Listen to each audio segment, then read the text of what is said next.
அஹ் சரி, இது நாங்கள் அன்றைக்கு நான் உங்களுக்கு விளங்கப்படுத்தி விட்டேன். இந்த மன்னர்களை பற்றி சொன்னேன். அதே மாதிரி அன்றைக்கு வந்த பேப்பர் பார்த்தோம். O level பேப்பரில் வந்த வினாக்கள் சம்மந்தமாக கொஞ்சம் உங்களோட பேசணும் இல்லையா? அப்போ இன்னைக்கு நாங்கள் அரசின் வளர்ச்சி தான் படிச்சிருந்தோம். படிச்சதுல இந்த களிமண்ணாலான முத்திரை கண்டுபிடிக்கப்பட்ட இடம் சம்பந்தமாகவும், இந்த அரசின் வளர்ச்சியில முதலாவது மன்னன் பண்டுகாபையன்னு சொல்லியும் வரலாற்று மூலாதாரங்களின்படி, அதாவது மகாவம்சம் குறிப்பிடுவது போல முதலாவது மன்னன் பண்டுகாபைன்னு சொல்லி படித்தோம். இந்த பிராந்திய ஆட்சியாளர்களோட சண்டை செய்து பிரதேசங்களை கைப்பற்றி அனுராதபுரத்தை தலைநகரமாக தெரிவு செய்தான். அது முதல் அனுராத கம என அழைக்கப்பட்டது. அதை வளர்ச்சியடையாமல் இருக்கிற காரணத்தினால் வளர்ச்சியடைய செய்ததற்காக அனுராதபுரம் என்று பெயரை மாற்றி அதான் இலங்கையினுடைய முதலாவது தலைநகரமாக உருவாக்கப்பட்டது பண்டுகாபைய மன்னனால. அது கிட்டத்தட்ட 1400 வருடங்கள், அதாவது 14 நூற்றாண்டுகளாக தலைநகரமாக விளங்கியது. இலங்கையில அதிக காலம் தலைநகரமாக இருந்த ராசதானின்னு சொன்னால் அது அனுராதபுர ராசதானி. மிக நீண்ட காலம். அதுக்கு பிறகு நீண்ட காலம் இருந்தது கண்டி ராசதானி. மற்ற ராசதானிகள் எல்லாம் நீண்ட காலம் நிலைத்து நிற்க முடியவில்லை. புலனறுவை கூட 150 வருடங்கள் தான் தலைநகரமாக இருந்தது. ஆனா கண்டி 300 வருடங்களுக்கு மேல தலைநகரமாக இருந்தது. அப்புறம் நாங்க இதுல இந்த நாணயத்தை பத்தி பார்த்தோம். ஒவ்வொரு காலத்திலையும் இலங்கையில வளர்ச்சி அடைந்து வந்த விஷயம் பார்த்தோம். பண்டுகாபினுக்கு பிறகு தேவநம்பிதீசன் காலத்துல முக்கியத்துவம் பெற்றது பத்தி பார்த்தோம். தேவநம்பிதீச மன்னன் காலத்துல அந்த வர்த்தகம் கிழக்கு நோக்கி வளர்ச்சி அடைஞ்சதாகவும், அதுக்கேற்ற மாதிரி அவன் நாட்டை ஒரு உடையின் கீழே, அதாவது மத்தியமயப்படுத்தப்பட்ட ஆட்சி ஏற்படுத்தணும்னு சொல்லியும், இந்தியாவோடு கொண்ட தொடர்பின் காரணமாக பௌத்த சமயத்தை இலங்கையில் அறிமுகப்படுத்தினான். அதே நேரம் வெள்ளரசு மரக்கிளை கொண்டு வரப்பட்டது. அந்த வெள்ளரசு மரக்கிளை நடும் வைபவத்திற்கு கதிர்காமம் சந்தனகாமம் என்ற 2 பிரதேச தலைவர்களை வரவழைத்திருக்கிறார். இது பற்றியும் 2 முறை முடிசூட்டு விழா நடத்திய மன்னன் சொல்லியும் 2 முறை முடிசூட்டு விழா நடத்தியிருக்கிறான். அதாவது இந்தியாவுடைய அசோக சக்கரவர்த்தியினால் வழங்கப்பட்ட பட்டாபிஷேக பொருட்களை கொண்டு முடிசூட்டு விழா நடத்தியிருக்கிறான்னு சொல்லி படிச்சிருந்தோம். இந்த உருவச்சிலை நான் பார்க்க சொன்னேன். இது பாதிகாபை மன்னனுடைய உருவச்சிலை. ருவான்வெளி சாய முற்றத்தில் இது காணப்படுகிறது. ஏன் அவருடைய உருவச்சிலை அங்க வைக்கப்பட்டிருக்குன்னு சொன்னா, ருவான்வெளி சாயனுடைய அலங்காரத்திற்காக கண்ணாடி மணிகளை வாங்கி வருவதற்கு ரோமாபுரிக்கு ஒரு தூதுக்குழுவை அனுப்பியதாக சொல்லப்படுகிறது. ரோமாபுரிக்கு தூதுக்குழு ஒன்று அனுப்பியிருக்கிறார். அப்ப அந்த அங்கிருந்து பொருட்களை பெற்று வந்து கண்ணாடி மணிகளை வாங்கியிருக்கிறாங்க, கொண்டு வந்து ருவான்வெளி சாயவை அலங்காரப்படுத்தியிருக்கிறாங்க. அதனால அவருடைய உருவச்சிலை கல்லால் செதுக்கப்பட்டு ருவான்வெளி சாய முற்றத்தில் காணப்படுகிறது. அவர் செய்த அந்த பணிக்காக அவர் அந்த வேலை செய்யப்பட்டிருக்கிறது. இதுவும் அந்த மாலையும் இப்பன் கட்டுவ கல்லறை மயானத்திலிருந்து பெறப்பட்ட மாலை. அதாவது இப்ப இந்த கல்லறை மயானம் சொல்றது கேளுங்க. நான் அன்னைக்கு நான் விளங்கப்படுத்தினால தான் நான் வேகமா சொல்றேன். இன்னைக்கு நான் விளங்கப்படுத்திட்டேன் எல்லாத்துக்கும். திரும்ப நீங்க யாரும் ரிவிஷன் சொல்லல, அதனால நானே உங்களுக்கு விளங்கப்படுத்தி விடுறேன். ரொம்ப நேரம் கேட்க முடியாதானே? நீங்க நான் சொல்லியிருக்கேன் ஏற்கனவே, படிச்சுட்டு வாங்க, அடுத்த கிழமை பாடம் ஆரம்பிக்கும் போது விளங்கப்படுத்துங்கன்னு சொல்லி. இப்போ நீங்க யாரும் அதுக்கு முன் வராதனால நான் விளங்கப்படுத்துறேன். சரி, இல்லாட்டி நேரம் தானே வேஸ்ட், ரைட்? அதாவது பரமக்குமாருடைய மயானம் இது. இந்த பரமக்குமார்ல பெண்கள் தங்களை அலங்காரப்படுத்துறதுக்காக மாலைகள் அணிஞ்சிருக்கிறாங்க. அப்படியான மாலை தான் அங்க கண்டுபிடிக்கப்பட்டிருக்குது. மணிமாலையின் சில பகுதிகள் இறக்குமதி செய்யப்பட்டதா சொல்றாங்க. வெளிநாட்டுல இருந்து இறக்குமதி செஞ்சிருக்கிறாங்க. அந்த காலத்துல ஆடம்பர வாழ்க்கை இருந்தது என்பதை இது பிரதிபலிக்குது. இப்ப பரமக்குமார் அவங்கதான் பிரதேச தலைவர்களா இருக்கிறாங்க. அப்ப அவங்க தங்களோட வெளிப்படுத்துறதுக்காக இந்த மாதிரி வெளிநாடுகள்ல இருந்து இறக்குமதி செய்த மாலைகளை எல்லாம் பயன்படுத்தி இருக்கிறாங்க. இது சாதாரண மக்களால பயன்படுத்த முடியாது, அதாங்க சொல்லப்பட்டிருக்கு. அதுக்கு பிறகு நாங்க துட்டகைவன் மன்னனை பத்தியும் படிச்சிருந்தோம். இலங்கை வரலாற்றுல முக்கியமான ஒரு ஆட்சியாளர்னு சொல்லியும், திட்டமிட்ட படையெடுப்பை மேற்கொண்ட முதலாவது மன்னன். எல்லால மன்னனிடமிருந்து துறைமுகத்தை மன்னார் துறைமுகத்தை கைப்பற்றியதோடு அனுராதபுரத்தை மீட்டெடுத்து முழு நாட்டையும் ஒரு குடையின் கீழே கொண்டு வந்தவன். பரமக்குமாருடைய ஒத்துழைப்பை பெற்றுக்கொண்டவன். பரமக்குமாருக்கு முக்கியமான அமைச்சு பதவிகளை வழங்கியவன். பல்வேறு பணிகளை செஞ்சிருக்கிறார். அதில் குறிப்பாக 99க்கும் மேற்பட்ட தாது கோபுரங்கள் விகாரைகளை கட்டியிருக்கிறார். ருவான்வெளி சாலை முக்கியமானது. அது மட்டும் இல்லாம 18 வைத்தியசாலைகளை கட்டியதாகவும் சொல்லப்படுகிறது. நாட்டை பலப்படுத்திய, எதிரிகளிடமிருந்து நாட்டை பாதுகாத்த ஒரு முக்கியமான ஆட்சியாளனாக நாங்க அவரை படிச்சிருக்கிறோம். அதுக்கு பிறகு வசப மன்னன் சம்பந்தமாகவும் படிச்சிருக்கிறோம். ரைட். இந்த வசப மன்னனை பொறுத்தவரையில இவர் முழு நாட்டையும் அப்பகுதிகளாக, அலகுகளாக பிரித்து, பிரதேசங்களாக பிரித்து நிர்வாகம் மேற்கொண்டவன். முழு நாட்டையும் பகுதிகளாக பிரித்து நிர்வாகத்தை மேற்கொண்டவன். சரி, இந்த வசப மன்னன் ரிசிகிரி என்ற அமைச்சனூடாக யாழ்ப்பாணத்தை நிர்வாகம் செஞ்சிருக்கிறாரு. முதலாக பாரிய குளம் கட்டிய மன்னன், வரி அறவீட்டை முறைப்படுத்தியவன்.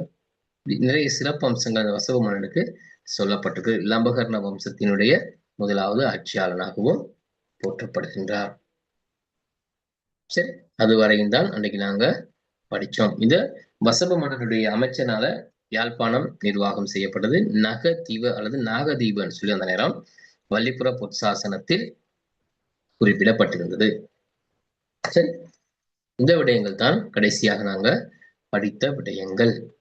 அதுக்குள்ள ஏதாவது சந்தேகம் இருக்குமா இருந்தா விரைவா கேளுங்க, நாங்க அரச கோட்பாடை படிப்போம்.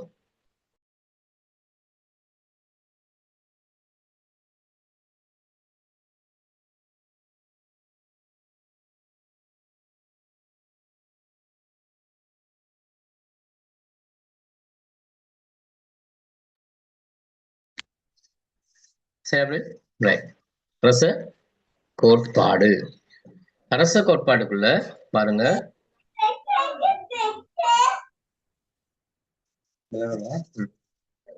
சரி, இந்த அரச கோட்பாட்டுக்குள்ள பாருங்க, இதுல முக்கியமான சில விஷயங்கள் இருக்கு பிள்ளைகள். அரச கோட்பாட்டுக்குள்ள பாருங்க, இந்த அரசியல் பலம் மையப்படுத்தப்பட்ட போது உருவான மகாராஜா மிகவும் சக்தி வாய்ந்த நபர் ஆவார். அரசியல் கோட்பாடு, அது அரசியல் பலம்னு சொல்றது அரசன். மையப்படுத்தப்பட்ட போதுன்னா முழு நாட்டையும் ஒருவர் நிர்வாகம் செய்யும் போது அந்த அரசன் மகாராஜா அப்படின்னு சொல்லி சொன்னாங்க.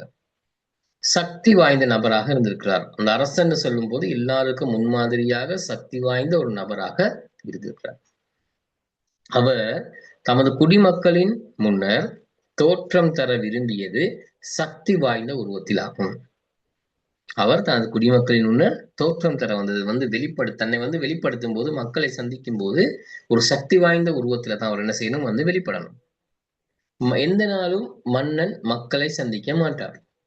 அவர் அரச சபையில் இருப்பார், அரச மாளிகையில் இருப்பார், அமைச்சரவை கூட்டங்களை நடத்துவார், நிர்வாகம் அந்தந்த அமைச்சர்கள் செய்வாங்க.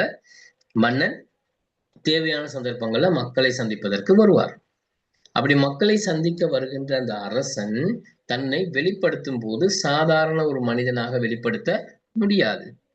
இப்ப மக்கள் முன் வரும்போது அவர் தோற்றம் தர விரும்பியது ஒரு சக்தி வாய்ந்த உருவத்துல அவர் தோற்றம் வர. அப்படின்னா உருவத்தை எல்லாம் மறைச்சு வேஷம் போட்டுட்டு இல்ல, தான் வரும்போதே அவர் ஒரு மிகப்பெரிய ஒரு பலம் வாய்ந்தவராக, ஒரு சிறந்த ஒரு கடவுளுக்கு நிகரானவராக தன்னை வெளிப்படுத்துறாங்க. அதனால அவங்க பல்வேறு பெயர்களை பயன்படுத்தினாங்க. சரியா? பாருங்க, நாட்டை பொருளாதார ரீதியில் முன்னேறு, இதெல்லாம் மன்னுடைய கடமைகள். அதான் இங்கே சொல்ல வராங்க.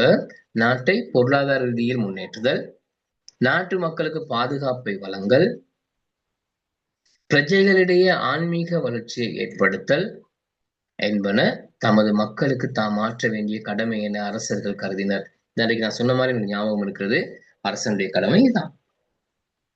இப்ப நாட்டை பாதுகாக்கணும் முக்கியமான கடமை, அதுதான் அரசன் தேவை. நாட்டு மக்களுடைய பொருளாதார வளர்ச்சி ஏற்படுத்தணும். நாட்டு மக்களுக்கு சாப்பாடு இல்லாம செய்யலாது. நல்ல சாப்பாடு கொடுக்கணும். சாப்பாடு கொடுக்கணும்னு சொன்னால் அவர் என்ன செய்யணும், சமைச்சு கொண்டு போய் கொடுக்கறது அல்ல, அவர்களுக்கு விவசாயம் செய்வதற்கான ஏற்பாடு செஞ்சு கொடுக்கணும். விவசாயம் செய்யறதுக்கான ஏற்பாடு என்ன செஞ்சு கொடுக்கணும்னா, குளம் அமைக்கணும், கால்வாய்கள் அமைத்து நீரை வயல் நிலங்களுக்கு வழங்கணும். அப்படி வழங்கினால் அந்த நாடு சிறப்பாக இருக்கும், நல்ல விளைச்சல் கிடைக்கும். அதைத்தான் அவர் செய்யணும். அது ஒரு அரசனுடைய கடமை. அப்பதான் நாடு பொருளாதார ரீதியாக என்ன செய்யும், முன்னேற்றம் அடையும். நாட்டு மக்களுக்கு பாதுகாப்பு வழங்கணும். யாருகிட்ட இருந்து? உள்நாட்டில் எதிரிகள் இருப்பாங்க, வெளிநாட்டு எதிரிகள் இருப்பாங்க, பயங்கரமான காட்டு விலங்குகள் இருக்கும். இவை அனைத்திலும் இருந்து என்ன செய்யணும், மக்களுக்கு பாதுகாப்பை கொடுக்கிறது ஒரு அரசனுடைய கடமைகளில் ஒன்றாக பார்க்கப்படுகிறது. சரி, அடுத்து பாருங்க. வெளிநாட்டு எதிரிகளின் இடையூறுகளில் இருந்து காப்பாற்றுதல், குளங்கள் கால்வாய்கள் கட்டி பொருளாதார அபிவிருத்தி ஏற்படுத்துதல், தூபி விகாரைகள் அமைத்து மக்களின் ஆன்மீக தன்மையை வளர்த்தல் என்பன இதற்கு உதாரணங்களாகும். இப்படி பல வேலைகளை என்ன செய்யணும் இந்த மன்னன் செய்து. நேரடியா கேட்கப்படுற அப்படின்னா அரசனுடைய கடமைகள் என்ன அப்படின்னு ஒரு கேள்வி ஒன்று வந்தா அதுக்கு நீங்க இதை விட எழுதணும். பாருங்க, இல்லாளன் நிசங்கமல்லன் ஆகிய அந்நிய மன்னர்களும் கூட மேற்குறிப்பிடப்பட்ட விதமாக செயல்பட்டு பொதுமக்களின் நம்பிக்கையை பெற்றுக் கொண்டதற்கு வரலாறு சாட்சி பகர்கின்றது. வரலாற்றுல சொல்லப்பட்டிருக்கிறது, அந்நிய மன்னர்களும் கூட சிறப்பாக செயல்பட்டு பொதுமக்களின் நம்பிக்கையை பெற்றுக் கொண்டிருக்கிறாங்க அப்படின்னு சொல்லி சொல்லப்பட்டிருக்கிறது. சரி, மன்னர்களின் இப்ப இந்த ரெண்டு அரசனுடைய கடமைகள், இது ரெண்டு கடமையும் நல்லா ஞாபகம் வச்சுக்கோங்க. என்னன்னு ரெண்டு கடமை மட்டும் ஞாபகம் வச்சுக்கொள்ளுங்க.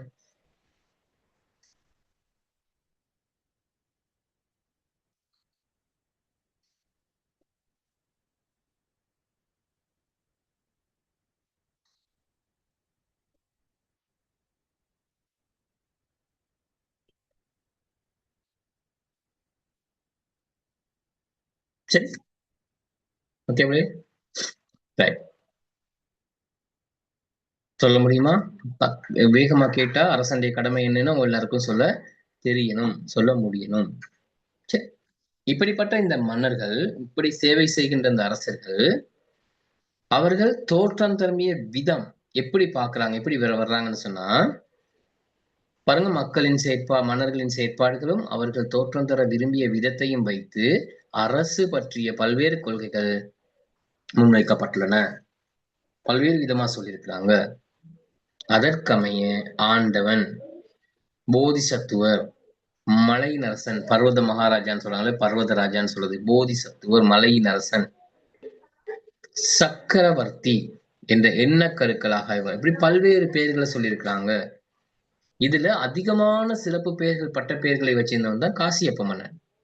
இந்த காசியப்ப மன்னனை குபேர கடவுள்னு சொன்னாங்க, மலையின் அரசன் சொன்னாங்க, அழகபய மகாராஜான்னு சொன்னாங்க,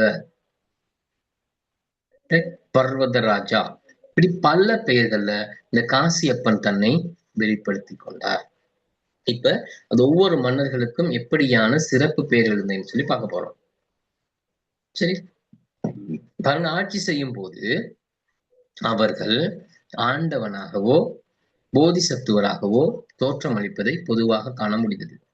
இந்த போதிசத்துவர்னு சொல்றது புத்தராக பிறப்பதற்கு முதல் உள்ள காலம்னு சொல்லப்படுகின்றது. அவர் புத்த பெருமானாக வருவதற்கு முதல் பிறப்புல தான் அவர் போதிசத்துவராக இருந்தாருங்கிற ஒரு கொள்கையும் நிலவுகிறது. சரியா? அப்ப பாருங்க, அவரு ஆண்டவனாக, கடவுள், தன்னை கடவுள், தெய்வம்னு சொல்லியிருக்காங்க. மகாசேனன் மின்னேறிய தெய்வம் சொன்னாங்க. மின்னேறிய குலத்தை கட்டியதுனால மின்னேறிய தெய்வம்ன்ற அளவுக்கு அவர் என்ன செஞ்சார், சிறப்பு பெயர் பெற்றவராக இருந்தார். சரி, பாருங்க, தம்புள்ளை விகாரை அமைந்துள்ள பாறை கல்வெட்டில் குட்டகண்ண அபய மன்னன் அதில் தன்னை அறிமுகப்படுத்திக் கொண்டிருப்பது நரேஸ்வர, நர ஈஸ்வர, மனிதர்களின் கடவுள் என்பது அதன் பொருளாகும். தன்னை மனிதர்களின் கடவுள்னு சொல்லியிருக்கிறார். அப்போ ஒரு அரசன் மக்கள் முன்னுக்கு சாதாரணமான தோற்றம் பெறல, தன்னை கடவுள், மனிதர்களின் கடவுள்னு சொல்லியிருக்கார். அவர் அப்படி மனிதர்களின் கடவுள்னு சொன்னதுக்கு அவர் என்ன செஞ்சிருக்கார், மக்களுக்கு தேவையான அனைத்து செயற்பாடுகளையும் இந்த அரசர்கள் சிறப்பாக செஞ்சிருக்காங்க. தன்னை வெளிப்படுத்துவது மட்டும்தான் சிறப்பு பெயர்கள். ஆனால் மன்னன் மக்களுக்கு ஆற்ற வேண்டிய கடமைகளை சிறப்பாக செய்திருக்கிறார்கள். அப்படி மக்களுக்கு கடமை செய்யாத அரசர்கள் மக்களால் நிராகரிக்கப்பட்டார்கள். நிறைய மன்னர்கள் ஆட்சி செஞ்சிருந்தாலும் எல்லா மன்னர்களை பற்றி நாங்க படிக்கிறது இல்லை. ஏன்னா அதுல பலகீனமான மன்னர்களும் இருந்தாங்க. அதனால அவங்க மக்கள் என்ன செஞ்சாங்க, மக்கள் அவர்களை புறக்கணித்தார்கள், ஏற்றுக்கொள்ளல. பாருங்க, மகாசேன மன்னன் குளங்கள் கால்வாய்கள் கட்டி பொருளாதாரத்துக்கு ஆற்றிய பணிக்காக மின்னேறிய தெய்வம் என்று வழிபடும் அளவிற்கு உயர்ந்துள்ளார். இன்றைக்கும் அனுராதபுரம் பொருளுடைய பக்கம் இருக்கிற மக்கள் அவருக்கு வழிபாடு நடத்துறாங்க, மின்னேறிய தெய்வம் மகாசேன மன்னன்.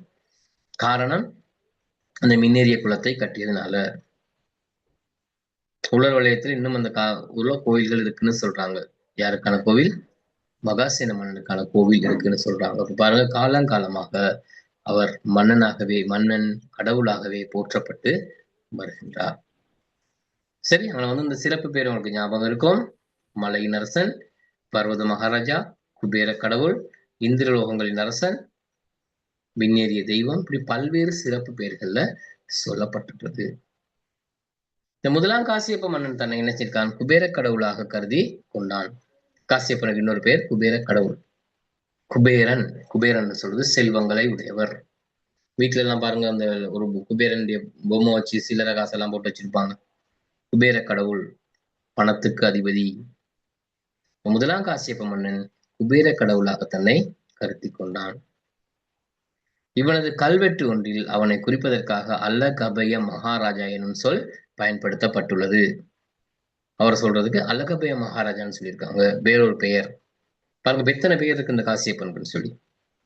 முதலாம் காசியப்பன், இதன் பொருள் இந்திரலோகங்களின் மகாராஜா என்பதாகும். இந்திரலோகம்னு சொன்னா மிகவும் சிறப்பானது, சிறப்பானது. அப்படியான ஒரு அரசனாகத்தான் காசியப்பன் தன்னை வெளிப்படுத்துகின்றான். செல்வத்தின் அதிபதியாக கருதப்படும் குபேரனுடைய வசிப்பிடம் இதுவாகும். இது சிகிரியா அப்படின்னு சொல்லி அவர் சொல்லியிருக்கிறார். இது மலை ஒன்றை குறிக்கின்றது என இலக்கிய மூலாதாரங்களில் கூறப்பட்டுள்ளன. மலையின் அரசன் என்ற பெயருடன் அறிமுகமாவது பிரதான கால ஆசியா கண்டத்தை சேர்ந்த அரசர்கள் கையாண்டு வந்த ஒரு வழக்கமாகும். பொதுவா ஆசியா கண்டத்தில் இருக்க அரசர்கள் பொதுவா பயன்படுத்தினாங்க மலையின் அரசன், தன்னை அப்படி வெளிப்படுத்தி கொண்டதாக சொல்லப்படுகிறது. சக்கரவர்த்தி என்பதும் ஆசியாவில் பயன்படுத்தப்பட்ட பொதுவான ஒரு அரசர்கள் பயன்படுத்திய ஒரு பேர் தான் சக்கரவர்த்தி. சக்திதி சக்கரவர்த்தின்னு சொல்லப்பட்டது. பாருங்க, அரசன் போதிசத்துவராக தோற்றம் அளிப்பது இன்னொரு விடயமாகும். அடுத்த கட்டம் நிறைய இருக்கு, அடுத்து நான் கேட்க போறேன், கூட ஞாபகம் வச்சுக்கணும். அரசன் போதிசத்துவராக தோற்றம் அளிப்பது இன்னொரு விடயமாகும். அரசன் தனது குடிமக்களின் மானசீக ஆறுதலுக்காக நீதி, நேர்மை, ஆன்மீக தன்மையுடன் கூடிய ஆட்சியை கொண்டு நடத்துவதற்கு பொறுப்பான கடமைப்பாட்டுடன் இருப்பதாக காண்பிப்பதுடன் வேறு விதமாக மக்கள் அரசன் மீது நம்பிக்கையையும் மரியாதையும் செலுத்த வேண்டும் என்பதும் இதன் மூலம் வெளிப்படுத்தப்படுகின்றது. சரி, அரசன் போதிசத்துவராக தோற்றம் அளிப்பது இன்னொரு விடயமாகும் சொல்லியிருக்காங்க. அரசன் தனது குடிமக்களின் மானசீக ஆறுதலுக்காக, குடிமக்கள் பார்க்கும்போது மக்கள் ஆறுதல் அடைவதற்காக அவர் எப்படி வர்றார்னா, நீதி, நேர்மை, ஆன்மீகத்தன்மையுடன் கூடிய ஆட்சியை கொண்டு நடத்துவதற்கு பொறுப்பான கடமைப்பாட்டுடன் இருப்பதாக காண்பிப்பதுடன் வேறு விதமாக மக்கள் அரசன் மீது நம்பிக்கையையும் மரியாதையும் செலுத்த வேண்டும் என்பதும் இதன் மூலம் வெளிப்படுத்தப்படுகின்றது. மக்கள் அரசன் மீது நம்பிக்கையும் மரியாதையும் செலுத்த வேண்டும் என்பது இதன் மூலம் வெளிப்படுத்தப்படுகின்றது. சிறப்பு பெயர்கள் இருக்குது. இன்னொரு பெயர் இருக்குது, இந்நாட்டு மக்களால் பின்பற்றப்பட்ட இன்னொரு எண்ணக்கரு சக்கரவர்த்தி என்பதாகும். முழு உலகிற்கும் அரசன் என்ற பொருள்படும் ஒரு வார்த்தை இதுவாகும். அப்ப சொல்றார், தன்னை சக்கரவர்த்தின்னு சொன்னா முழு உலகுக்கும் அரசன் அப்படிங்கிற மாதிரி சிறப்பாக தன்னை என்ன செய்யறாங்க அந்த கால மன்னர்கள் சொல்றாங்க. சக்கரவர்த்தி என்பதாகும். சரி, சமஸ்கிருத மொழியில் வழங்கும் இச்சொல் சிங்களத்தில் சக் விதி என குறிப்பிடப்படுகின்றது. கிபி 9ஆம் 10ஆம் நூற்றாண்டுகளில் ஆட்சி புரிந்த அரசர்களில் சிலர் தனது தனித்துவத்தை வெளிக்காட்ட இப்பதத்தை கையாண்டுள்ளனர். குறிப்பாக நிசங்கமல மன்னன் சில கல்வெட்டுகளில் தன்னை இனங்காட்டிக் கொள்வதற்காக காளிங்க சக்கரவர்த்தி பெருமான் என்ற சொற்றொடரை பிரயோகிப்பதை கையாண்டுள்ள பிரயோகத்தை கையாண்டது. அதாவது நிசங்கமல மன்னன் புலனறுவை ஆட்சி செய்தவர், அவர் கலிங்க வம்சத்தை சேர்ந்தவர். அதனால அவர் தன்னை என்ன செஞ்சிருக்காரு, காளிங்க சக்கரவர்த்தி பெருமான் அப்படின்னு சொல்லி சிறப்பாக சொல்லியிருக்காரு. நான் ஒரு சக்கரவர்த்தி, முழு உலகிற்கும் அரசன் அப்படின்ற மாதிரி தன்னை வெளிப்படுத்தியிருக்க ஒரு சிறந்த ஆட்சியாளன். புலனறுவையை 9 வருடங்கள் ஆட்சி செய்தவர். கலிங்க தேசத்தை, கலிங்க வம்சத்தை சேர்ந்தவர். சரி, பாருங்க, அரசு பற்றி வெவ்வேறு கோட்பாடுகள் காணப்பட்டாலும் அக்கொள்கை ஒவ்வொன்றும் அரசனின் உயர்வை பற்றி கூறுவதற்காக பயன்படுத்தப்பட்டவை ஆகும். ஆட்சியாளரை சுற்றி அவ்வாறான உன்னதமான நிலை உருவாகும் போது ஆள்பவன் முன்மாதிரியாக திகழ வேண்டும் என்பது மக்களின் எதிர்பார்ப்பாகும். இதற்கமைய செயற்படுவதற்கு ஆள்பவன் நிர்பந்திக்கப்படுவது இயற்கையாகும். இப்ப என்ன செய்யறாங்கன்னா, மக்களின் எதிர்பார்ப்பு என்ன செய்யறாங்க, இதெல்லாம் எதிர்பார்க்கிறாங்க. ஒரு அரசன் தங்களுக்கு முன்னுக்கு தங்களை ஆளும் போது எப்படி இருக்கணும்னு எதிர்பார்க்கிறாங்க. சரி, இது ஒரு இயற்கையான செயற்பாடு. நம்ம இப்படித்தான் இருக்கணும் அப்படிங்கிறது நாங்க எதிர்பார்க்கிறோம். மக்கள் எதிர்பார்க்கிறாங்க. அப்படிதான் அந்த காலத்துல மக்கள் எதிர்பார்த்திருக்காங்க. நேர்மையான அரச நிர்வாகத்திற்கு தேவையான எண்ணக்கருக்களான பின்னணி உருவானது இவ்வாறே தான். இப்படித்தான் ஒரு அரச நிர்வாகத்துக்கான பின்னணி என்ன இருக்குது, உருவாகி இருக்கிறது. இப்ப நீங்க பாருங்க, அரசர்கள் தங்களை காட்டினாங்க. எப்படி அரச கோட்பாட்டுக்குள்ள எப்படி தங்களை வெளிக்காட்டினாங்க. ஒவ்வொரு அரசர்களுக்கும் வழங்கப்பட்ட சிறப்பு பெயர்கள் என்ன, வேகமா பாருங்க.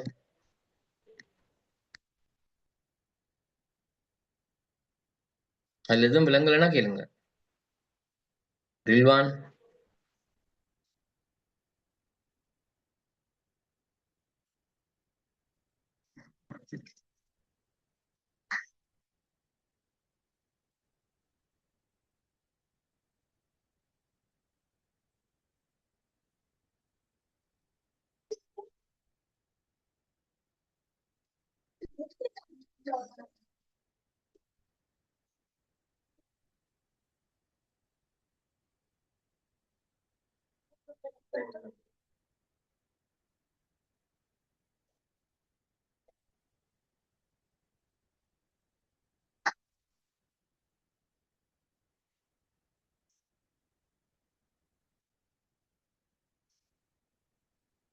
ஏதாவது சந்தேகம் இருக்கா? இல்ல சார். எல்லாம் ஓகேயா? ஓ சார். காசியப்பன் சொன்ன சிறப்பு பெயர்கள் சொல்லுங்க பாப்போம். ஒரு ஆள் யாராவது. காசியப்பன் சொன்ன சிறப்பு பெயர்கள். காசியப்பன் தன்னை எவ்வாறு வெளிப்படுத்தினார்? பேர் ஒன்று சொல்லவா? கடவுள், இந்திரலோகங்களின் மகா, வேற? மலையரசன் அழகபே மகாராஜா. அழகபே மகாராஜா, மலையினரசன். மலையினரசன் வரும், மலையினரசன் எல்லாம் வரும். இந்த கேள்வி 5 புள்ளிக்கான கேள்வி. சில நேரம் 5 புள்ளி இந்த கேள்வியில லேசான விஷயம். 5 புள்ளிக்குள்ள கேள்வியா கேட்பாங்க. இத பிரதான கால ஆட்சியாளர்கள் தங்களை எவ்வாறு வெளிப்படுத்தினாங்க, சிறப்பு பெயர்களை குறிப்பிடுகன்னு சொல்லி கேட்பாங்க. சில நேரம் 3 புள்ளிக்கு ஒரு 3 அரசன் பேரை போட்டு அவங்களுடைய சிறப்பு பேர் என்னன்னு கேட்டிருப்பாங்க. அப்படி இலகுவா தான் இருக்கும். எக்ஸாம் பேப்பர் வரும்போது இலகுவாகத்தான் இருக்கும். அதுக்கு நாங்க படிக்கும் போதே முழுமையான விளக்கத்தோட போயிடணும்.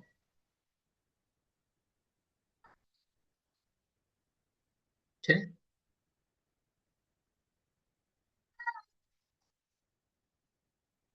சரியாமி. அரச பாரம்பரியம். அரச பாரம்பரியத்துல பாருங்க, பிரதான இலங்கையில் அரசுரிமை கிட்டிய விதத்தை பார்க்கையில் அது சகோதரனிடமிருந்து சகோதரனுக்கோ தந்தையிடமிருந்து மகனுக்கோ கிட்டியதாக தெரியும். இது முக்கியமான ஒரு விஷயம் பிள்ளை. எப்படி அரசு கைமாறியது என்பது இதுல சொல்லப்பட்டிருக்கிறது. சரி சரி, அரசு எவ்வாறு கைமாறியது அப்படிங்கிறது அரச பாரம்பரியத்துல வரும். 2 விதமாக அரசு கைமாறி இருக்கிறது பிரதான காலத்துல. மிக முக்கியமான 2 முறை, இன்னும் பல முறைகள் இருந்தாலும் பிரதானமான 2 முறைகள் இருந்தது. ஒன்று தந்தையிடமிருந்து மகனுக்கு. தந்தையிடமிருந்து மகன், அவர் மூத்த மகனாக இருந்தா அவருக்கு அடுத்த மகன் கிடைக்கும். 2வது முறை மூத்த சகோதரனிடமிருந்து அடுத்த சகோதரன், இளைய சகோதரனுக்கு கிடைக்கும். சகோதரர்கள் நிறைய பேர் இருப்பாங்களா இருந்தால் அந்த சகோதரர்கள்ல மூத்தவர் யாரோ அவருக்கு அரசுரிமை கிடைக்கும். இதுதான் பிரதானமான 2 முறைகள். இலங்கையில அரசுரிமை கைமாறிய முறைகள் 2 ஒன்று தந்தையிடமிருந்து மகனுக்கு, இன்னொன்று மூத்த சகோதரனிடமிருந்து இளைய சகோதரனுக்கு. சில இடங்கள்ல மட்டும் மனைவியின் சகோதரனுக்கு, குறிப்பா கண்டி ராஜதானியில, அல்லது சகோதரியின் மகனுக்கு கைமாறிய முறைகளும் சில இடங்கள்ல இருக்கு. பொதுவாக இல்ல, சில இடங்கள்ல மட்டும் இந்த கைமாறிய முறைகள் இருந்தது. பாருங்க, பிரதான இலங்கையில் அரசுரிமை கிட்டிய விதத்தை பார்க்கையில் அது சகோதரனிடமிருந்து சகோதரனுக்கோ தந்தையிடமிருந்து மகனுக்கோ கிட்டியதாக தெரிகின்றது. தேவநம்பிதீச மன்னனின் மரணத்தின் பின் அவரது சகோதரர்கள் அரசர்களாகியுள்ளனர். துட்டகெமனு மன்னனுக்கு பின்னர் அரசுரிமை பெற்றவர் அவரது சகோதரனான சதாதீச ஆவார். இது உதாரணம். நீங்க இந்த உதாரணத்தை ஞாபகம் வச்சுக்கொள்ளணும். துட்டகெமனுக்கு பிறகு அவருடைய மகனுக்கு ஆட்சி உரிமை கிடைக்கல, அவருடைய சகோதரனுக்கு தான் ஆட்சி உரிமை கிடைத்தது. ஏன் துட்டகெமனுக்கு மகன் இருந்தான், ரைட்? தேவநம்பிதீசனுக்கு மகன் இல்ல, மகன் இறந்துட்டதாக சொல்லப்பட்டது. ஆனா துட்டகெமனுக்கு மகன் இருந்தான். அப்ப தேவநம்பிதீசனுக்கு மகன் இல்லாதனால அவருடைய சகோதரன் ஆட்சி உரிமையை பெற்றான். அவருக்கு பிறகு அவருடைய சகோதரர்கள் அப்படின்னு 4 பேர் ஆட்சி உரிமையை பெற்றார்கள். அடுத்தடுத்து ஆட்சி உரிமையை பெற்றார்கள். அதுல கடைசியான சகோதரன் தான் அசேலன். தேவநம்பிதீசனுடைய கடைசி சகோதரன் தான் அசேலன். இந்த இதை நோட் பண்ணி வச்சுக்கொள்ளுங்க பிள்ளைகள். அந்த அசேல மன்னன் அனுராதபுரத்தை ஆண்டு கொண்டிருக்கும் போதுதான் எல்லாள மன்னன் படையெடுத்து வந்து அசேலனை வென்று அனுராதபுரத்தை கைப்பற்றி 44 ஆண்டுகள் ஆட்சி செஞ்சது. ரைட்டா? எல்லாளன் அசேல மன்னனை வென்று 44 ஆண்டுகள், சரி, எதை கைப்பற்றினான்? அனுராதபுரத்தை கைப்பற்றினான். 44 ஆண்டுகள் சிறப்பான ஒரு ஆட்சியை மேற்கொண்டவன் இந்த எல்லாள மன்னன். சரி, ஞாபகம் வச்சுக்கொள்ளுங்க. அதே மாதிரி துட்டகெமனுக்கு பிறகு அவனோட மகனுக்கு ஆட்சி உரிமை கிடைக்கல. ஏன் கிடைக்கலன்னா, அரச பாரம்பரியத்தின் படி அரசனுடைய பட்டத்து அரசியின் மகனுக்கு தான் ஆட்சி உரிமை கிடைக்கணும். துட்டகெமனு திருமணம் முடிச்சது ஒரு அரச குலத்தை சார்ந்த பெண்ணை அல்ல, ஒரு விவசாயியினுடைய மகளை திருமணம் முடிச்சார். அதனால அரச முறையின்படி அவனுடைய மனைவி பட்டத்து அரசி அல்ல, அரச பரம்பரையை சார்ந்தவங்க இல்லை தானே. அதனாலதான் அவனுடைய மகனுக்கு ஆட்சி உரிமை என்ன செய்யல, கிடைக்கல. சதாதீசனுக்கு ஆட்சி உரிமை கிடைத்தது. சரி, பாருங்க, சகோதரனிடமிருந்து சகோதரனுக்கு அரசுரிமை வருகையில் அரசனின் இளைய சகோதரர்கள் மூத்தவருக்கு அரசுரிமை கிட்டிருக்கு. என்ன சொன்னேன்? தம்பிமார்ல மூத்தவருக்கு தான் அந்த ஆட்சி உரிமை கிடைச்சிருக்கு.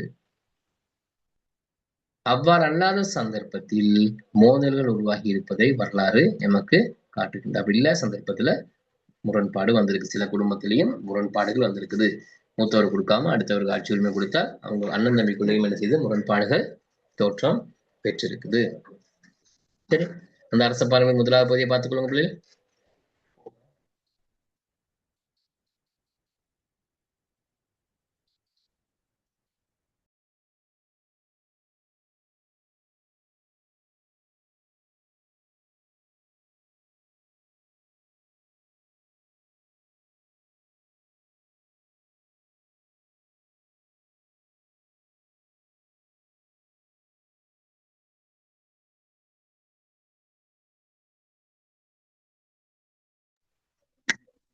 சரி, பாத்துட்டீங்களா?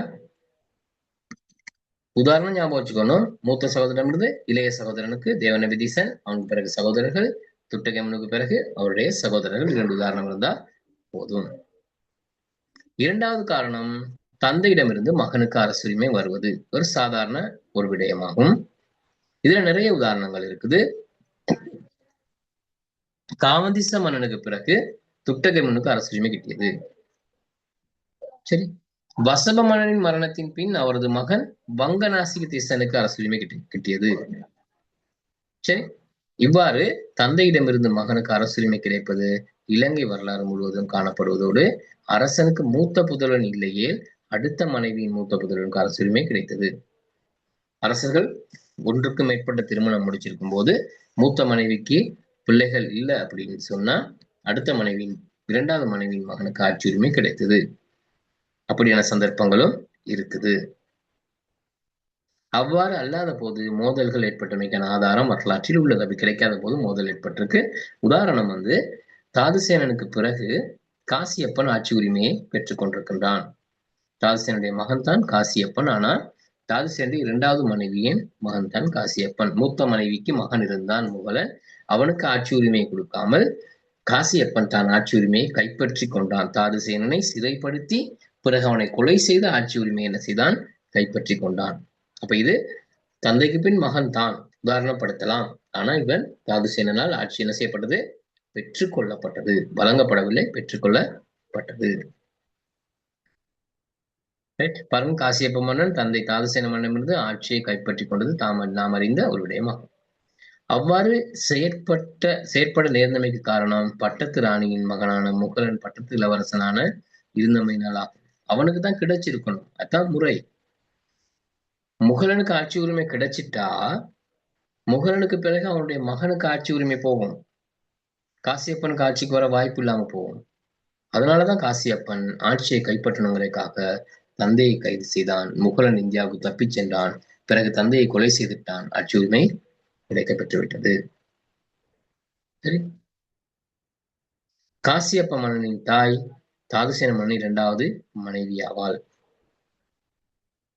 அதான் காரணமா இருந்தது. இது 2 தான் பிரதானமான முறைகள். மூத்த சகோதரனுக்கு இளைய சகோதரன், தந்தைக்கு பின் மகன். இந்த 2 பந்தியும் நல்லா பார்த்துக் கொள்ளுங்க. நிறுத்தலாம். நான் கதைக்கிற விஷயங்கள் விளங்குதுன்னு பிள்ளைகள்? ஓ சார். அமைதியா இருக்கிறதுனால எனக்கும் ஒரு சந்தேகம், விளங்குதா இல்லையா அப்படிங்கிறது தெரியல.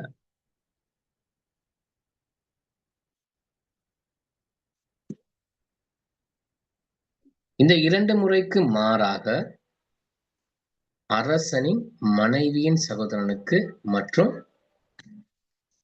இன்னொரு ஆளுக்கு கிடைச்சிருக்குது. அரசனின் சகோதரியின் மகனுக்கும் ஆட்சி உரிமை கிடைக்க பெற்றிருக்குது. மேற்குறிப்பிட்ட விதத்திலான அரசு உரிமையாளன் இல்லாத சந்தர்ப்பத்துல தான் இவ்வாறு நேர்ந்திருக்க. உரிமையாளன் இல்லாத போதுதான் இவ்வாறான நிலை இடம்பெற்றிருக்கிறது. சரி, அப்ப பிரதானமான 2 முறைகள். அந்த பிரதான முறைகளுக்கு மேலதிகமாக மனைவியின் சகோதரனுக்கு, அதாவது அரசனின் சகோதரியின் மகனுக்கு ஆட்சி உரிமை என்ன செய்யிருக்குது? கிடைக்க பெற்றிருக்கிறது. இத சொல்றது அரச பாரம்பரியம் அப்படின்னு சொல்றது. இதுல உங்களுக்கு வர்ற கேள்வி எப்படி வரும்னா, பிரதான சமுதாயத்துல அரசுரிமை கைமாறிய முறைகள் 2னை உதாரணங்களுடன் விளக்குக அல்லது உதாரணங்களுடன் குறிப்பிடுக அப்படின்னு கேட்கிற நேரம் உங்களுக்கு தெரியணும். 2 பிரதானமான முறை. ஒன்று தந்தைக்கு பின் மகன், மூத்த சகோதரனுக்கு பிறகு இளைய சகோதரன். அதுக்கு உதாரணங்கள் எழுதணும். ரைட்? இது தந்தைக்கு பின் மகனுக்கு நிறைய உதாரணம் சொல்லலாம். பண்டுகாபினுக்கு பிறகு மூத்த சிவன், மூத்த சிவனுக்கு பிறகு தேவநம்பி ஈசமனும் உதாரணம் சொல்லலாம்.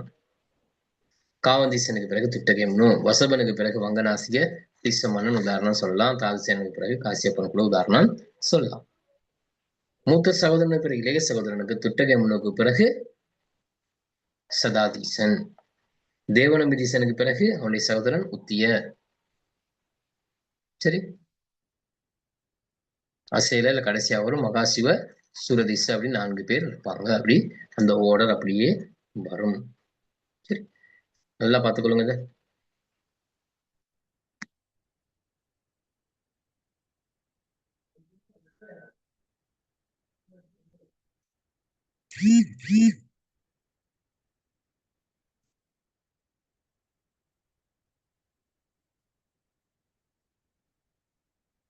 சரி, ஏதாவது சந்தேகம் இருந்தா கேளுங்க.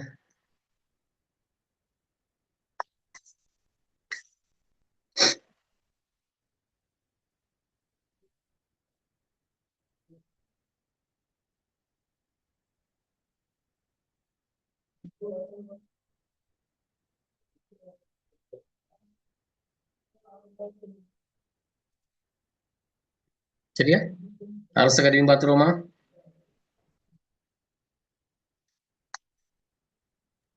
Okay sir.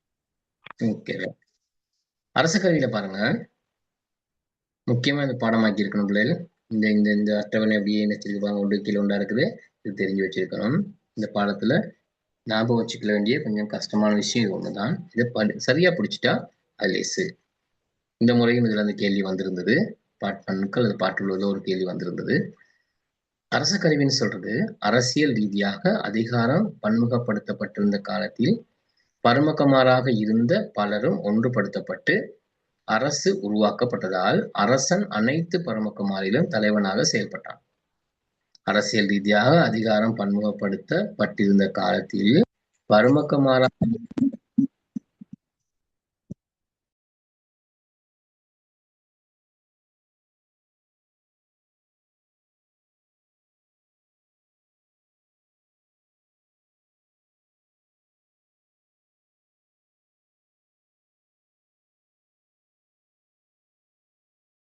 சரியா? பாருங்க, அரசு உருவாக்கப்பட்டதன் அரசன் அனைத்து பரமக்குமாரிலும் தலைவனாக செயல்பட்டான். ஆகையால் அரசனை குறிப்பிட மகா பரமக்க அல்லது மப்ருமுக்கா என்ற பதவி பெயர் பயன்படுத்தப்பட்டது. இப்ப பரமக்கமாரிலிருந்து தான் அடுத்த கட்டம் இப்படி போறாங்க பிரதேச தலைவர்கள். அந்த முதலாவது அந்த பிரதேச தலைவர்களை எல்லாம் வென்று மன்னனானவன் பண்டுகாவையன். அப்ப அந்த பண்டுகாவையன் வருவதற்கு முன்னுக்குள்ள அந்த நிலை தான் அந்த அரச கருவிக்குள்ள சொல்லப்பட்டிருக்கிறது. மப்புரமுக்கா மகா பரமுக்கன்னு சொல்லப்பட்டாங்க. அதிகாரம் பன்முகப்படுத்தப்படுவதற்கு முன்னர் அதிகாரமிக்க பருமக்கமார் சிலர் ராஜா என்ற சொல்லை பயன்படுத்தியமையை முன்னர் குறிப்பிட்டுள்ளோம். ராஜா என்ற சொல்லை பயன்படுத்தி இருக்கிறாங்க. எனினும் அரசியல் பலம் மத்தியமைப்படுத்தப்பட்ட பின்னர் நாட்டின் நிர்வாகியை மகாராஜா என்றே குறிப்பிட்டார். நாட்டின் நிர்வாகிக்கு மகாராஜான்னு சொன்னாங்க. அதிகாரம் மத்தியமைப்படுத்தப்பட்ட பிறகுதான் மகாராஜான்னு சொன்னாங்க. அதிகாரம் மத்தியமைப்படுத்தப்பட்டது எப்பன்னா அனுராதபுரம் தலைநகரமாக தெரிவு செய்யப்பட்டதுக்கு பிறகு தான் மத்தியமயப்படுத்தப்பட்ட ஒரு ஆட்சி. அப்படி ஆட்சி ஏற்படுத்தியவன் தான் பண்டுகாபையன். அப்ப அவங்க சொன்ன அந்த பெயர்கள் பாருங்க கீழே அப்படியே போகுது. மகாராஜா, மப்ருமுக்கா, மகா பரமுக்கன்னு சொல்லி சொல்லப்படுகின்ற மப்ருமுக்கா தான் மகாராஜான்னு சொன்னாங்க. அவங்களுக்கு கீழே இருக்கிற அடுத்த அமைச்சர்கள் தான் தலைமை அமைச்சர் மகா அமதி, மகமத, அமைச்சர்கள் அமைத, தளபதிகள் சேனாதிபதினு சொன்னாங்க, பொருளாளர் பட்டகரிக்க, உணவுச்சாலை அதிகாரி பதகு, வழக்கங்கள் மரபு முறைகள் தொடர்பான அதிகாரி கொதுருக்கேனா, நகர பரிபாலகர் நகர குத்திக. பண்டுகாபையன் மன்னன் காலத்துல நகரத்தை நிர்வாகம் செய்வதற்காக நியமிக்கப்பட்ட ஒரு பதவி தான் நகர குத்திகன்னு பதவி. நகரத்தை நகர பாதுகாவலர், செக்யூரிட்டி. நகர கட்டட நிர்மாணி, நகர வடிகன்னு சொல்லப்படுறது. இந்த வழக்கங்கள் மரபுகள் சம்பந்தமானது ஒவ்வொரு முறையும் கேட்கப்படுற விஷயம் கொத்துருக்கேனா, அதுக்கு ஒரு அந்த அதிகாரிக்கு பெயர் தான் அது. சரி, குதிரை பிரிவின் தலைவர் அசாதேக்க, யானை பிரிவின் தலைவர் அதிகாதேக்க, நாட்டிய பிரிவின் தலைவர் நடாதேக்க. இதெல்லாம் ஞாபகம் வச்சிருக்கணும். இந்த ஒவ்வொரு முறையும் பார்த்து ஒவ்வொரு நாள் வாசிட்டு போனாலே ஞாபகம், குறிப்பிட்ட நாள் வாசிக்கும் போது அப்படியே ஞாபகம் வந்துடும். காசு அச்சிடி பிரிவின் தலைவர் ரூபா தேக்க, வர்த்தக நடவடிக்கைகளுக்கான தலைவர் பண அதேக்க. இந்த முறை வந்த கேள்வி. அரச ஆவணங்களின் தலைவர் கன பெட்டிக்கன்னு சொன்னாங்க. அரசு ஆவணங்களுக்கு பொறுப்பான தலைவர் கன பெட்டிக்கன்னு சொன்னாங்க. இந்த அட்டவணை ஞாபகம் இருக்கணும். எந்த அளவு குயிக்கா அந்த அட்டவணை நீங்க நல்லா ஞாபகம் வச்சுக்கொள்ளுங்க. கடைசியா பாடமாக்கும் அப்படிங்கிறது இல்ல, அட்டவணை முதல்ல என்ன இருக்கணும், எங்களுக்கு ஞாபகம் வந்துடணும். சரி, அட்டவணை இடத்துல பார்த்துக்கொள்ளுங்க.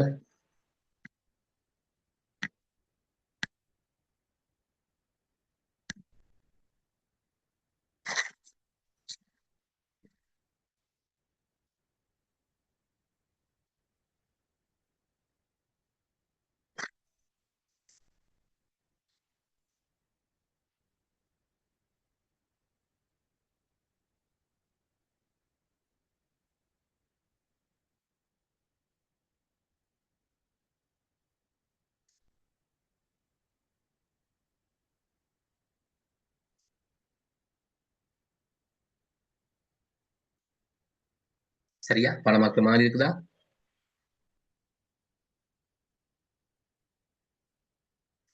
பார்த்துக்கொள்ளலாம் தானே. போக போக அப்படியே எனக்கு ஞாபகம் வந்துடும். எந்த பிரச்சனையும் இருக்காது. ஒவ்வொரு நாளும் பார்த்தால் ஞாபகம் வரும். பாருங்க, இவ்விதமாக அதிகாரிகளை கொண்ட அரச கருவி மூலம் நிர்வாகத்தை கொண்டு நடத்துவது இலகுவானதாக அமைந்தது.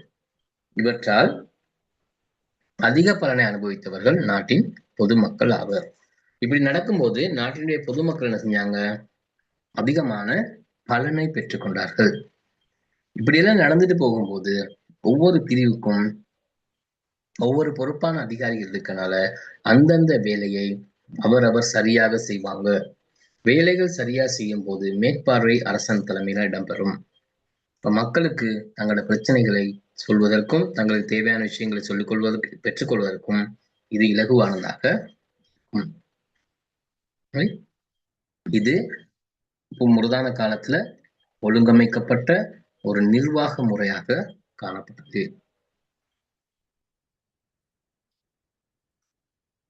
சரி, இந்த நாட்டை ஆண்ட முக்கியமான மன்னர்கள் படிக்க போறோம். இன்னைக்கு இந்த பாடம் முடிஞ்சிடும். 3ஆம் பாடம் இன்றையோட முடிஞ்சிடும்.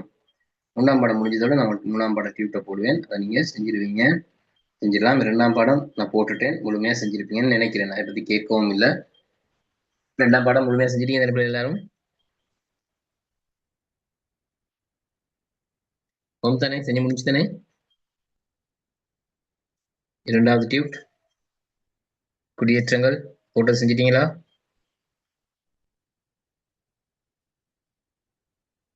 சார் 2ஆம் பாட டியூட் வந்து குரூப்ல போடலையே சார். போட்டதே 2ஆம் பாடம் முடிச்சுன்னா போட்டனே. எங்களுக்கு போடல சார். அந்த புதுசா ஆட் ஆயிருக்கு இல்லையா, அந்த குரூப் வந்து இல்லையா? இல்ல சார், நாங்க ஆல்ரெடி இருக்கு. அதே குரூப் தானா? மாறாதா மாதம் மாதம்? இல்ல சார், மாறும். ஆனா அதுலயும் போடல சார், முன்னுக்கு போட்டதுலயும்.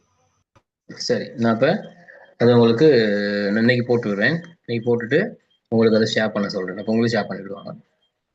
சரி, 2ஆவதையும் போட்டுறேன். இப்போ 3ஆவது பாடம் இன்னைக்கு முடிஞ்சிச்சுன்னு சொன்னா 3ஆவதையும் சேர்த்தே போட்டுருவோம். இரண்டும் செய்யக்கூடியதா இருக்கும். சரி, இந்த நாட்டை ஆண்ட முக்கியமான மன்னர்கள் இதுல துட்டகேமனு, வசபன், அதே மாதிரி முதலாம் விஜயபாகு 3 பேரை பற்றி இந்த இதுல நாங்க படிக்க வேண்டியிருக்குது. 3 மன்னர்கள் தான் இதுல எங்களுக்கு படிக்க வேண்டியிருக்குது.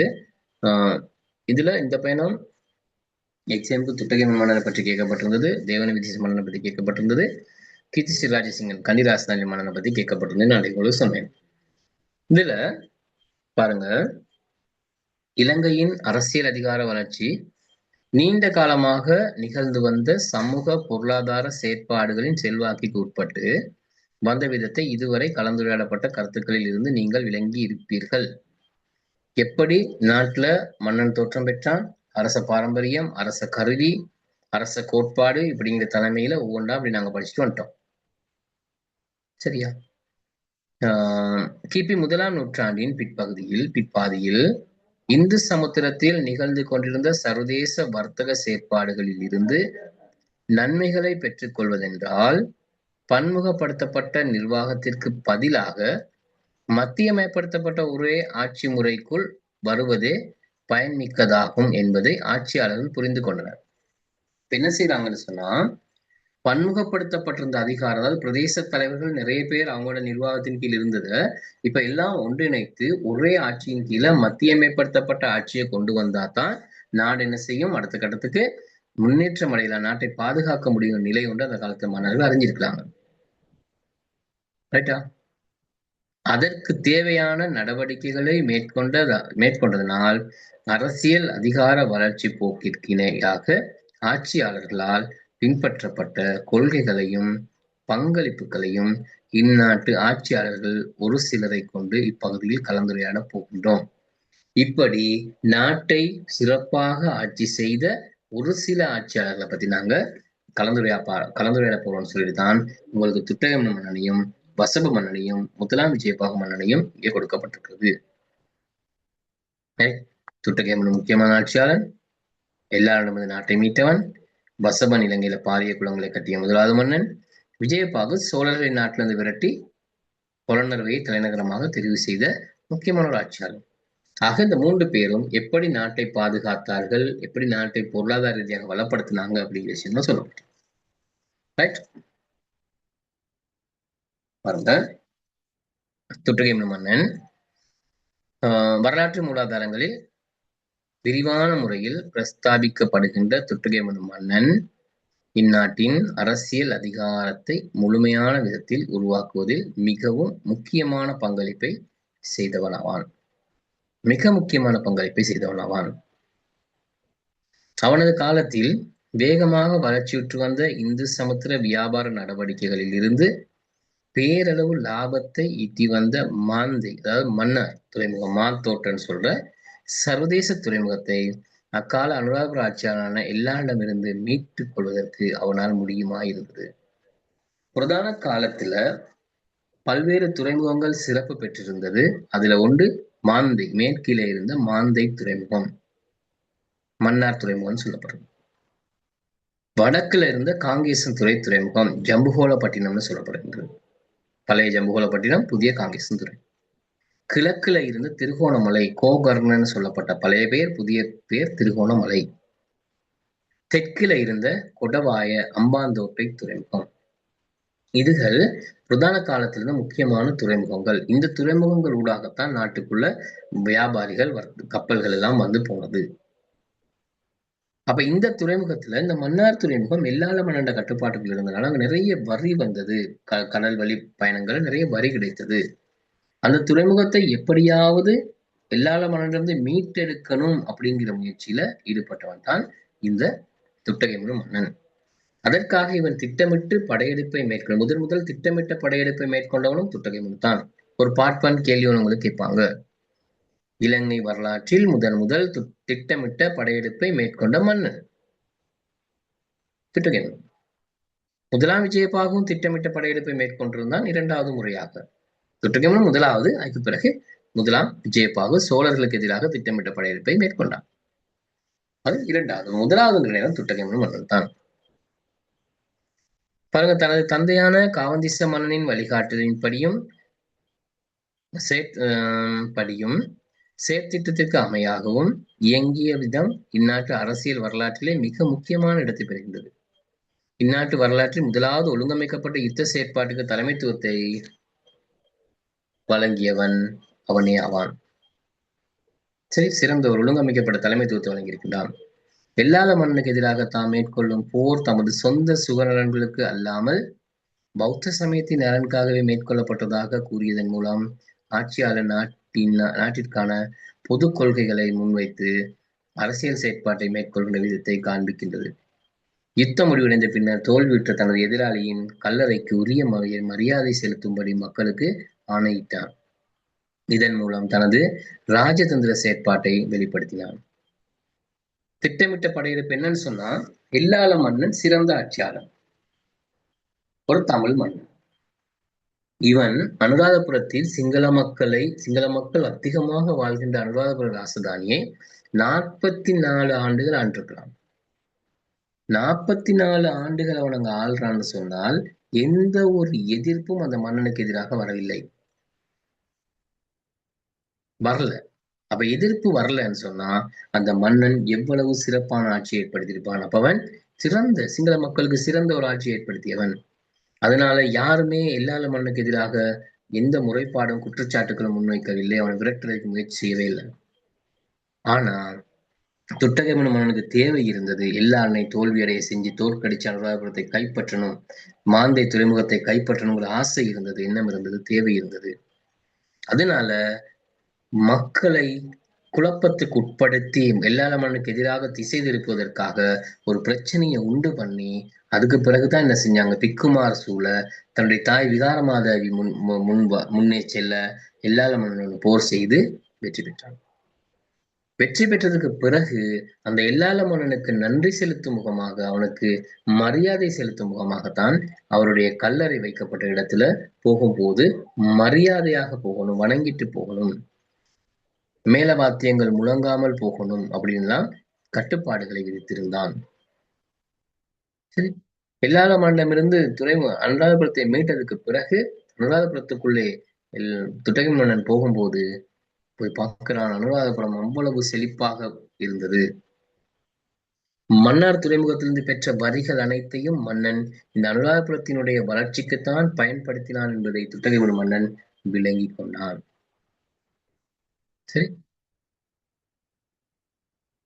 இப்பாடத்தின் 2ஆம் பகுதியில் விளக்கப்பட்டதற்கு அமைவாக இதுவரை பன்முகப்படுத்தப்பட்டிருந்த பிராந்திய அதிகாரத்தை கொண்டிருந்த பரமக்குமாரை ஒன்று சேர்த்து கொண்டமை துட்டகைமுனு மன்னால் இந்நாட்டு அரசியல் அதிகார வளர்ச்சிக்கு ஆற்றப்பட்ட முக்கிய பணி. என அவன் சொன்னமே நாங்க பார்த்திருக்கவே, துட்டகைமுனு மன்னன் பரமக்குமாருக்கு முக்கியமான பொறுப்புகளை கொடுத்தார். பொருளாளர், அறிவித்தாளர், பண்டகசாலை பொறுப்பாளர், அமைச்சர்கள், சேனாதிபதி, தளபதினு எல்லாமே அந்த பரமக்குமாருக்கு ஒரு முக்கியத்துவத்தை கொடுத்திருந்தார்.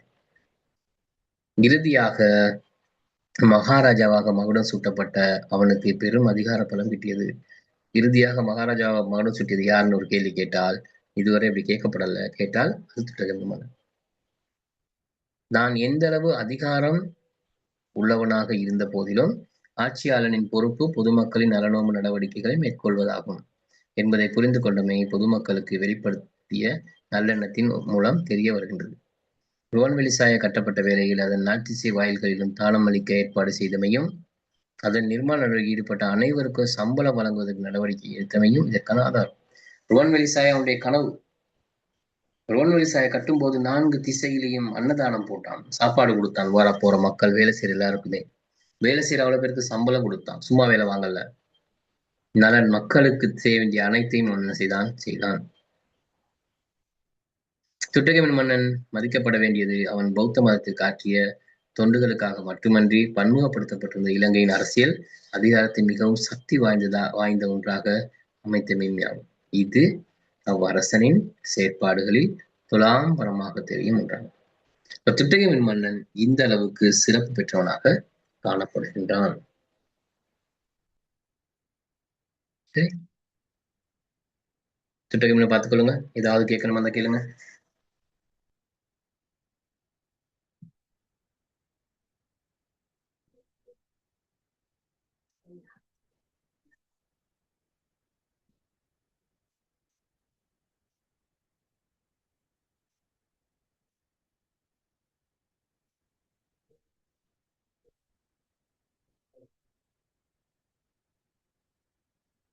சரி,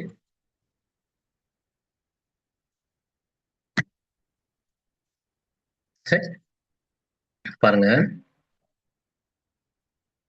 லம்பகர்ண வம்சத்தின் முதல் மன்னனான வசவன் இந்நாட்டு ஆட்சியாளர்கள் குறிப்பிடத்தக்க வரலாற்றை கொண்டவர்.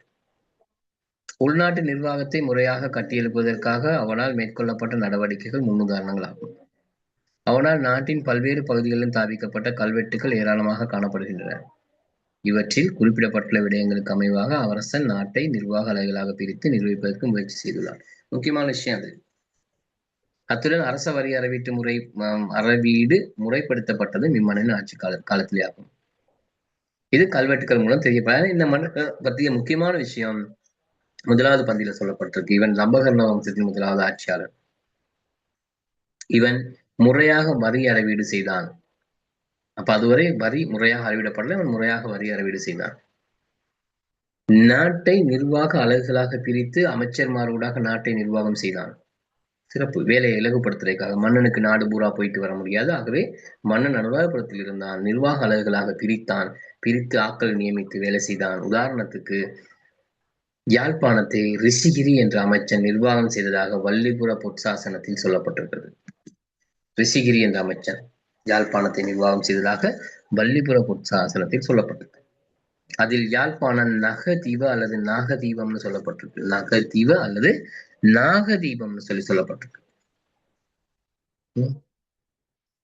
முதலாக இந்நாட்டில் பாரிய குளங்களை அமைப்பதற்கு முன்னோடியாக வசப மன்னன் விளங்கினான் என்று வரலாற்று மூலாதாரங்களிலும் தெரிய வருகின்றது.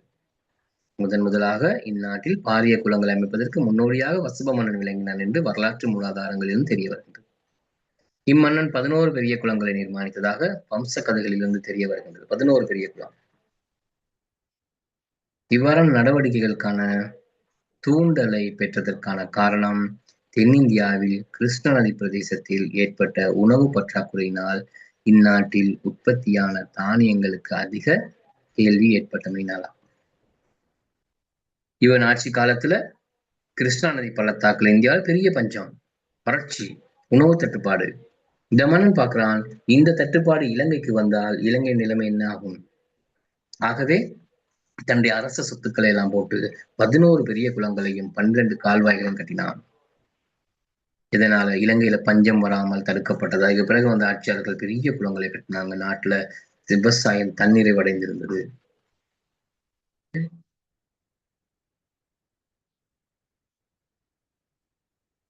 அவசரமாக புதிய நேர்த்தை உருவாக்குவதற்காக அரசாங்கத்தின் நிதியை செலவிடுவதற்கு மன்னன் எடுத்த தீர்மானம் சர்வதேச பிராந்திய தேவைகளுக்கு முகம் கொடுப்பதற்கு மேற்கொள்ளப்பட்ட சாதனை மிகு தூர நோக்குடனான ஒரு செயற்பாடு. எப்படியாவது செய்து அதுல வெற்றி பெற்று நாட்டை வளப்படுத்தணும், எதிர்காலத்துல பஞ்சம் வராமல் தடுக்கணும் அப்படிங்கிற அந்த எண்ணம் மிக முக்கியமானதாக இருந்தது அந்த மன்னனுடைய காலத்துல. பாருங்க, நாட்டின் பௌத்த விகாரைகளை புனரமைப்பதற்காக வசப மன்னன் செயற்பட்ட விதம் எம்மன்னனது நடவடிக்கைக்கும் இரண்டாம் பட்சமானதல்ல. விகாரைகள் பழுதடைகையில் அவற்றை புனரமைப்பதற்கும் பிக்குமாரின் தேவையை நிறைவு செய்வதற்கும் அவ்வரசனால் விகாரைகளுக்காக வழங்கப்பட்ட கொடுப்பனவுகள் பற்றிய கல்வெட்டுகள் அதிகமாக காணும். நிறைய வேலை செஞ்சிருக்காரு, எல்லாருக்கும் வேலை செஞ்சிருக்காரு.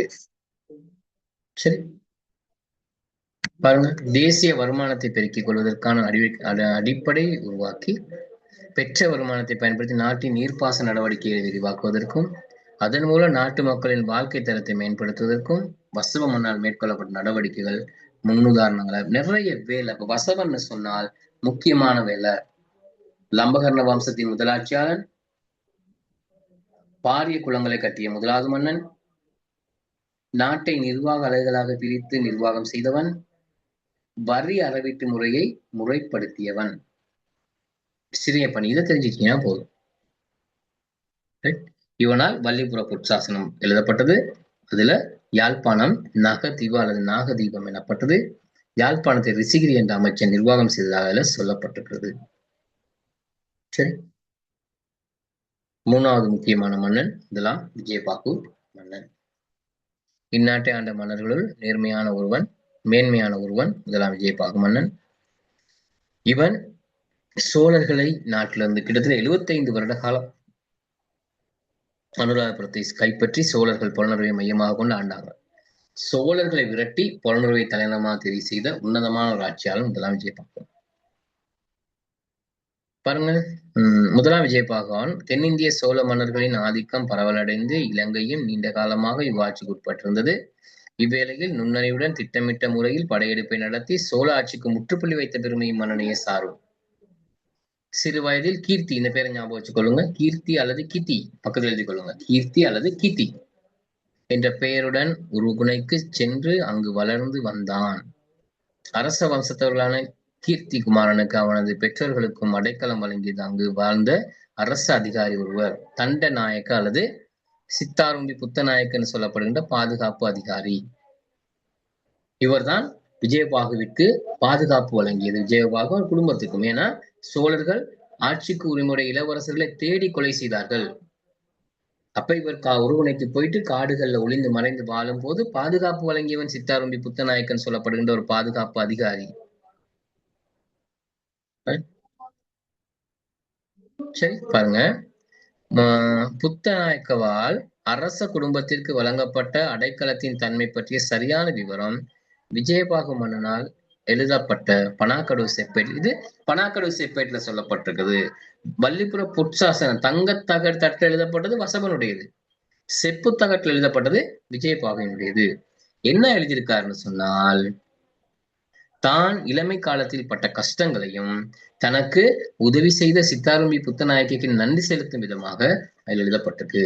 எனக்கு ஒரு உதவி செய்தார், ஆகவே அவருக்கு என்னென்ன விஷயம் செஞ்சேன் அப்படிங்கிறதெல்லாம் அந்த பனாக்கடவு செப்பு சாசனத்தில் எழுதப்பட்டிருக்குது. பாருங்க, பராக்கிரமிக்க சோழர்களுக்கு எதிராக செயற்படுவதற்கு விஜயபாகு மன்னனால் மேற்கொள்ளப்பட்ட அனைத்து நடவடிக்கைகளும் முழு நாட்டினது பாதுகாப்பை கருதியே மேற்கொள்ளப்பட்ட சாதனை மிகு விடயங்களாகும். இதெல்லாம் தேவையில்ல. நாட்டின் சுதந்திரத்துக்கும் இறைமைக்கும் பாடுபட வேண்டியது நாட்டு மக்களுக்காக ஆட்சியாளர்கள் ஆற்றப்பட வேண்டிய முக்கிய பொறுப்பு. இது கட்டாயம் செய்யணும் தானே. ஏன்னா மன்னனுடைய பொறுப்புல ஒண்ணு அங்க சொல்லியிருக்கோமே, நாட்டை பாதுகாக்கணும்னு சொல்லி, நாட்டு மக்களை பாதுகாக்கணும்னு சொல்லி சொல்லியிருக்கோம் தானே. அப்ப அது இங்கே சொல்லப்பட்டிருக்குது. பாருங்க, யுத்த நடவடிக்கை மூலம் சோழர்களை தோல்வியடை செய்து நாட்டை மீண்டும் ஐக்கியப்படுத்திய மன்னன் பின்னர் நாட்டை அபிவிருத்தி அடை செய்வதற்கு முயன்றான். சோழர் காலத்தில் கவனியாது விடப்பட்டிருந்த விகாரைகளை புனரமைப்பதில் அவன் அவசரமாக ஈடுபட்டான். அவன் பணிகளுக்குள்ள வரணும். நாட்டின் பொருளாதாரத்தை பலப்படுத்துவதற்கு மன்னன் முக்கிய நடவடிக்கைகளை மேற்கொண்டான். அனுராதபுரத்துக்கு பதிலாக புலனறுவையை தனது தலைநகரமாக மேற்கொண்டான். தெரிவிச்சுதான் முக்கியமான பணி அதெல்லாம்.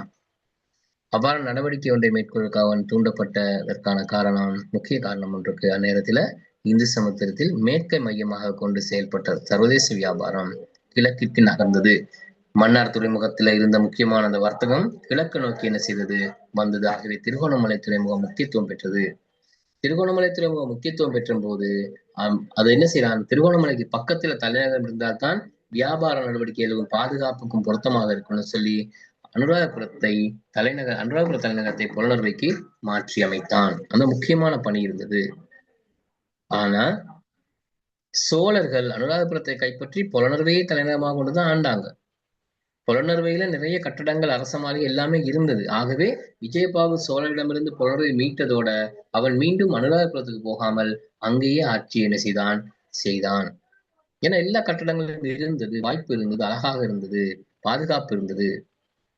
அதனால அங்கேயே நிர்வாகம் செய்தான். ஆனா அந்த புலனறுவை தலைநகரமாக தெரிவு செய்தவன் முதலாம் விஜயபாகு என்பதை நீங்க மறந்துடக்கூடாது. அப்படித்தான் எழுதணும். சோழர்கள் சொல்லி எழுதுறது இல்ல.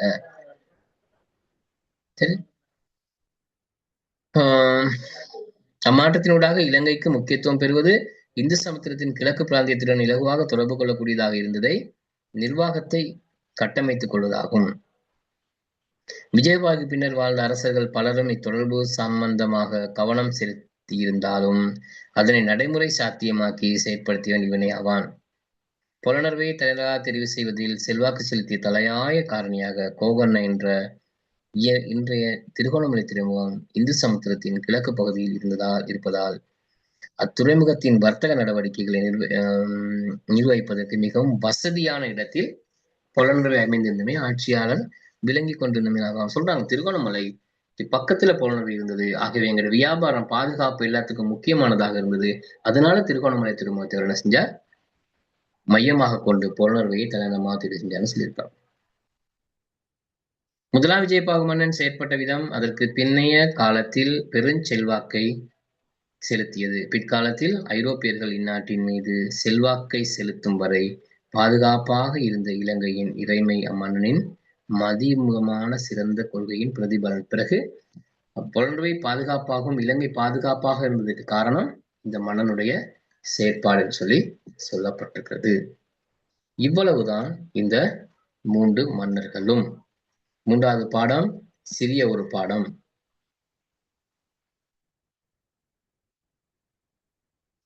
சரி, நான் குரூப்ல போடுறேன் இந்த பிடிஎஃப். 3ஆம் பாடத்துல பிடிஎஃப் நான் போடுறேன். இன்னைக்கு போட்டுட்டு செய்ய சொல்றேன். ஏதாவது சந்தேகம் இருக்கான்னு கேளுங்க பிள்ளை. நம்மளோட நேரம் முடிஞ்சதுன்னு நினைக்கிறேன். ஏதாவது இருக்கா கேட்கறதுக்கு? அடுத்த வாரமாவது விளங்கப்படுத்துவீங்களா இந்த பாடத்தை? நான் விளங்கப்படுத்துறேன்னு சொல்லி விளங்கப்படுத்த முடியுமா? யாரும் இப்ப பேசுறது இல்லை, விளங்கப்படுத்துறது இல்லை. சின்ன பிள்ளைகள் விளங்கப்படுத்துறாங்க. 6, 7, 8, 9, 10, 11 மட்டும் தான் அந்த கதை இல்லை இப்ப. சரியா? சந்தேகங்கள் இருந்தா கேட்டுவாங்க. நான் பிடிஎஃப் குரூப்ல போடுறேன். பிடிஎஃப் செஞ்சு முடிங்க. சார் இந்த 48ஆம் பக்கத்துல இருக்க பாயிண்ட்ஸ் எல்லாம் தேவையில்லையா? எது? இதுக்கு பிறகு இருக்கு சார். இதா சொல்றீங்க? அது தேவையில்ல. ஓ சார். அது தேவையில்ல, அது வராது. அது அந்த அங்க உள்ள சில சொற்களுக்கு விளக்கம் மட்டும்தான் கொடுக்கப்பட்டிருக்கு, அது வராது. அது நீங்க படிக்க தேவையில்ல, வாசிக்க தேவையில்ல. சரி, பொழுதுபோக்குக்காக வாசிங்க, மற்றபடி அது எக்ஸாமுக்கு வராது.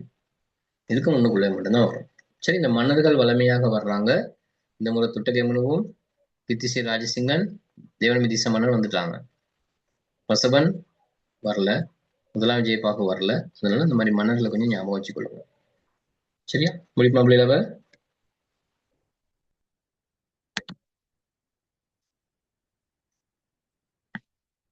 Good night. Thank you, sir. Bye, sir. Good night, sir. Thank you, sir. Thank you, sir. Bye, sir. Good night. Good night.